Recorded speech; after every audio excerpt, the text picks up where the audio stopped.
नमो नमः छात्रों। आश विद्यालय में मैं निधि श्रीवास्तव आपका स्वागत करती हूँ।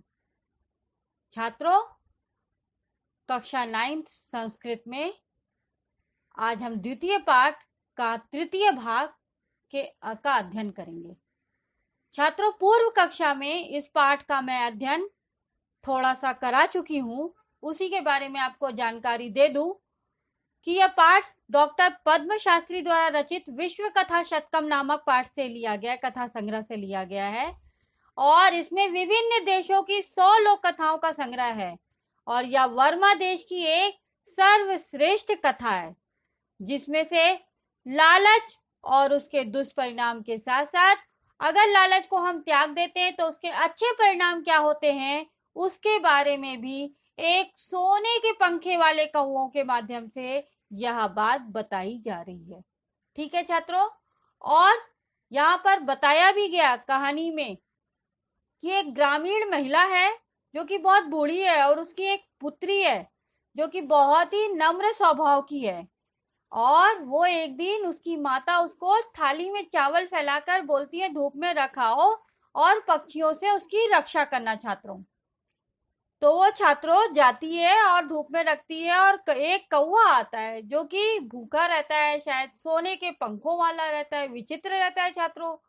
तो वो उसको भगाने की कोशिश करती है परंतु फिर भी वो भागता नहीं है और वो चावलों को खाते रहता है। ठीक है, तब वो लड़की उसके सामने रोने लगती है और कहती है कि मेरी माँ बहुत गरीब है, आप इतने सारे चावल खा जाएंगे तो मेरी माँ को बहुत दिक्कत होगी, बहुत प्रॉब्लम होगी। तो वो जो सोने के पंखों वाला जो कौवा रहता है वो कहता है छात्रों कि तुम दुखी मत हो, कल सूर्योदय से पहले ही तुम मेरे घर में गांव के बाहर आ जाना, मैं तुम्हें वहां पर चावलों का मूल्य दे दूंगा। तो वो ठीक कह के चली जाती है और उसको रात भर बेचैनी रहती है। क्यों? क्योंकि उसको तो कौवे ने अपनी माँ के चावल के दाम देने के लिए बुलाया है। तो वो रात भर बेचैन रहती है और फिर आगे क्या होता है आइए देखते हैं छात्रों हम लोग इस कहानी में क्या आगे वो लड़की करती है। तो चलिए देखते हैं छात्रों, क्लास 9 संस्कृत द्वितीय पाठा स्वर्ण काका का तृतीय भागा। प्रस्तुत पाठ में गद्यांश का हिंदी भाषा में अर्थ, शब्दार्थ, संधि विच्छेद, व्याकरण और प्रश्नोत्तर पर हमने प्रकाश डाला हुआ है और यह गद्यांश छात्रों सूर्योदयात पूर्वमेव से लेकर स्वर्ण भवन मासात तक है। ठीक है, ध्यान से देखिएगा एक एक लाइन छात्रों। सूर्योदयात पूर्वमेव सः तत्रोपस्थिता वृक्षस्योपरि विलोक्य सा चाश्चर्यचकिता संजाता यतत्र स्वर्णमय प्रसादो वर्तते। अर्थात वो क्या कह रही है छात्रों, सूर्योदयात पूर्व में, सूर्योदयात यानी सूर्योदय से पूर्व यानी पहले, में यानी ही, तो सूर्योदय के पहले ही, सा यानी वह, तत्रोपस्थिता वहां पहुंच गई, वृक्षस्योपरि वृक्ष के ऊपर, विलोक्य देखकर, सा यानी वह, चाश्चर्यचकिता है तो च धन आश्चर्यचकिता, तो क्या हुआ च यानी और आश्चर्यचकित हो गई, आश्चर्यचकित यानी अचंभित हो गई, संजाता यानी होना, यतत्र जहां पर, स्वर्णमया यानी सोने के द्वारा बना हुआ, प्रसादो यानी महल, वर्तते यानी है। तो वो सूर्योदय के पहले ही वहां छात्रों पहुंच गई और वृक्ष के ऊपर देखकर कि इतना सुंदर सोने का महल बना हुआ है वह बहुत आश्चर्यचकित हो गई। यदा काका शयित्वा प्रबुद्धस्तता तेन स्वर्ण गवाक्षात कथितम हहो वाले त्वमागता तिष्ठ अहम त्वत्कृते सोपानोर्तारयामि तत्कथे स्वर्णमय रजतमयमुतम ताम्रमयम वा। यानी क्या हुआ? यदा यानी जब, काका यानी कौआ, शयित्वा यानी सो करके, प्रबुधस्तदा यानी उठता है तब, तदा प्रबुध यानी उठा और तदा यानी तब, तेन यानी उसके द्वारा, स्वर्ण गवाक्षात कथितम स्वर्ण यानी सोने की खिड़की के अंदर से झांक कर, कथितम यानी कहा गया, हो वाले हे बालक या हे बालिका, त्वम आगता तुम आ गई हो, तिष्ठ ठहरो, अहम त्वत्कृते अहम यानी मैं, त्वत्कृते यानी तुम्हारे लिए, सोपानव अवतारयामि यानी सोपानम यानी सीढ़ी, अवतारयामि यानी उतारता हूँ, तत्कथे तो बोलो। अभी उसे पूछ रहा है वो अपने एक विंडो से झांकते हुए, तत्कथे यानी तो बोलो, स्वर्णमय यानी सोने की, रजतमय मुतम यानी रजत यानी चांदी, चांदी की बनी हुई, ताम्रमयम वा अथवा तांबे की, क्या चीज? सीढ़ी जो मैं तुम्हारे लिए उतारूं, ऐसा कौवा उससे पूछता है। छात्रों आप देख लीजिए छात्रों, ये अनुवाद है उसका।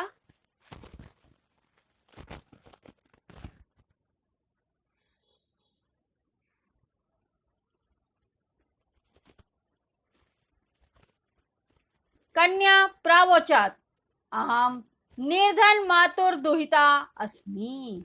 कन्या प्रावोचात कन्या बोली, प्रा यानी पहले, वो चार, प्र प्लस उच्चार यानी बोली, अहम यानी मैं, निर्धन यानी गरीब, मातुर दुहिता अस्मि, तीनों शब्द 3 बार पाठ किया गया इस शब्द का। निर्धन मातु यानी गरीब माता की, दुहिता यानी पुत्री, अस्मि यानी हूं। तो कन्या ने कहा कि मैं गरीब माता की बेटी हूं। ताम्र सोपाने नैव आगमिष्यामि, ताम्र यानी तांबे की, सोपाने यानी सीढ़ी, नैव यानी ही, आगमिष्यामि यानी आऊंगी, तो मैं तो तांबे की सीढ़ी से ही आऊंगी। परम स्वर्ण सोपानेन सा स्वर्ण भवन मासात, परम यानी परंतु, स्वर्ण सोपानेन सा यानी परंतु वह सोने की सीढ़ी से, स्वर्ण भवन मासाद यानी सोने के भवन में, आसाद यानी पहुंची, परंतु कौवे ने उसको तांबे की सीढ़ी नहीं दी छात्रों, उसको सोने की सीढ़ी दी। क्यों? क्योंकि उसने तांबे की मांगी थी इसलिए, परंतु वह सोने की सीढ़ी से सोने के महल में ही पहुंची। उसको कोई लालच नहीं था छात्रों बच्ची को, और वो बोलती है मैं गरीब माता की बेटी थी, इसलिए गरीब माता की बेटी हूं, इसलिए मुझे तांबे के बर्तन में ही संतुष्टि है और तांबे की सीढ़ी ही आप दे दो। ठीक है, तो कौवा बहुत होशियार था, वो बोला बेचारी गरीब है, उसको सोने के सीढ़ी से मैं भेजता हूँ, क्योंकि उसको लालच नहीं है, उसके अंदर कोई भी लोभी नहीं है, पना नहीं है। शब्दार्थ देखिए छात्रों, तत्रोपस्थिता वहां उपस्थित, वृक्षस्योपरि वृक्ष के ऊपर, प्रासाद महल, शयित्वा सोकर, प्रभुतस्तता जागा तब, गवाक्षात खिड़की से, सोपानम सीढ़ी से, अवतारयामी उतारता हूँ, ताम्रमयम तांबे की, आससाद पहुंचा। नाउ अभी संधि विच्छेद देख लीजिए इस लाइनों में, इन पंक्तियों में क्या क्या दिया गया है। सबसे पहला सूर्योदया पूर्व में, तो देखिए सूर्योदयात प्लस पूर्वम प्लस एव। नाउ सेकंड वर्ड देखिए, तत्रोपस्थिता, तत्र प्लस उपस्थिता, वृक्षस्योपरि वृक्षस्य प्लस ऊपरी, चाश्चर्यचकिता, च प्लस आश्चर्यचकिता। नाउ नेक्स्ट वन, त्वमागता, त्वम प्लस आगता, प्रसादो वर्तते, प्रसादः प्लस वर्तते, प्रबुधस्तदा, प्रबुधा प्लस तदा, स्वर्ण गवाक्षात कथितम, स्वर्ण गवाक्षात् प्लस कथितम, त्वत्कृते त्वत् प्लस कृते, तत्कथय तत् प्लस कथय, सोपानम अवतारयामी सोपानम प्लस अवतारयामी। तो छात्रों, आपके लिए संधि का अलग से चैप्टर बना हुआ है, वहां आपको सारी संधि विस्तार से दी गई हो। यहाँ पर सिर्फ अध्याय के में जो पैसेज में आई हुई संधियां हैं उसी के बारे में हम आपको यहाँ पर बता रहे हैं। निर्धन मातुर दुहिता अस्मि, निर्धन मातु प्लस दुहिता प्लस अस्मि। नौ छात्रों, अभी भाषिक कार्यम कहाँ पर क्या, भाषिक कार्य में विशेषण विशेष क्रियापद और कर्तृपद आपको बताए जाएंगे।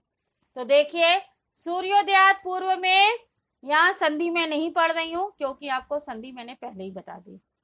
सूर्योदयात पूर्व में सा जो है कर्तृपद है। तत्रोपस्थिता, तत्र यानी वहां, उपस्थिता यानी उपस्थित, तो उपस्थित होना ये हो गया वर्ब यानी क्रियापद। वृक्षस्योपरि विलोक्य, विलोक्य में छात्रों ल्य प्रत्यय, क्योंकि पीछे या आ रहा है, वी प्लस लोक प्लस ल्य प्रत्यय। नाउ नेक्स्ट वन, चाश्चर्यचकिता संजाता, संजाता यानी होना होता है, तो ये भी क्रियापद है। किसका क्रियापद है, यहाँ पर कौवे का, सा कर्तृत्रोपस्थिता यानी उसका। नाउ नेक्स्ट, तत्रत स्वर्णमया, स्वर्णमया विशेषण है सोने का, और प्रसादो यानी महल, तो महल जो हो गया वो विशेष हो गया। वर्तते फिर क्रियापद है। यदा काका, काका यहाँ पर कर्तृपद है। शयित्वा प्रभुतस्तदा, प्रभुदा यहाँ पर क्रियापद है काका का, और प्लस तदा। तेन फिर कर्तृपद है। स्वर्ण गवाक्षात कथितम, स्वर्ण इसमें विशेषण है और गवाक्षात इसमें क्रियापद विशेष है, सॉरी, और कथितम इसमें क्रियापद है। हहो वाले त्वम आगता में त्वम जो है कर्तृपद है और आगता क्रियापद है। तिष्ठ ये भी क्रियापद है। अहम कर्तृपद है। त्वत्कृते सोपानम अवतारयामी में अवतारयामी क्रियापद है। तत्कथे स्वर्णमयम रजतमयम ताम्रमयम, ताम्रमयम स्वर्णमयम और रजतमयम, ये तीनों के तीनों एडजेक्टिव है, विशेषण है। कन्या कर्तृपद है। प्रावोचात क्रियापद है। कर्तृपद अहम। निर्धन मातुर दुहिता अस्मि में अस्मि जो है वो क्रियापद है, और ताम्र सोपानी में ताम्र जो है वो विशेषण है। आगमिष्यामि क्रियापद है। नौ छात्रों, ये था आपका भाषिक कार्यम। अभी आप देखिए ध्यान से, पर्याय पदानी, प्रसादा भवनम, गवाक्षात वातायनात्, अवतारयामी अवतीर्णम करोमि, आससाद प्राप्नोत, स्वर्णमया कनकमया, विपर्ययी पदम उपस्थिता, विपर्ययी पदम यानी एंटोनिम उल्टा, उपस्थिता अनुपस्थिता, ऊपरी अधा, प्रबुधा जागृता। नौ छात्रों, प्रश्नोत्तर, प्रश्नोत्तर 3 प्रकार के हैं। एक पद इनमें देखिए, पहला, कस्य उपरी स्वर्णमय प्रसादो वर्तते, किसके ऊपर सोने का महल था, वृक्ष के ऊपर, तो वृक्ष से। कन्या कस्या दुहिता अस्ति, कन्या किसकी दुहिता थी यानी पुत्री थी, निर्धन मातु गरीब माँ की। पूर्ण वाक्य उत्तर देखिए, स्वर्णमय प्रसादा कुत्र वर्तते, स्वर्णमय प्रसादा वृक्षस्य उपरि वर्तते। नाउ नेक्स्ट क्वेश्चन है, निर्देशानुसारम उचितम उत्तरम प्रदत्त विकल्पेभ्यो उचित्वा लिखा। छात्रों, ये ऑब्वियसली हमेशा आपको ऑब्जेक्टिव के रूप में आता है निर्देशानुसारम, परंतु यहाँ पर हम आपको फुल सेंटेंस में आंसर दे रहे हैं और क्वेश्चन भी आपको फुल सेंटेंस में, नो ऑप्शन। प्रबुधा इति क्रियापद से विशेष पदम किम, तो प्रबुधा जहां लिखा है वहां पर देखिए विशेष यानी कर्तृपद कौन है, कौआ, काका, तो काका इति विशेष पदम अस्ति। सा स्वर्ण भवन मासाद अत्र सा इति सर्वनाम पदम कस्मै प्रयुक्तम, तो सा यहाँ पर सर्वनाम पद बालिका के लिए प्रयोग किया गया है। तो छात्रों, आपको यह पाठ, यह अध्याय, यह पैसेज आपको अच्छी तरह से समझ में आ गया होगा।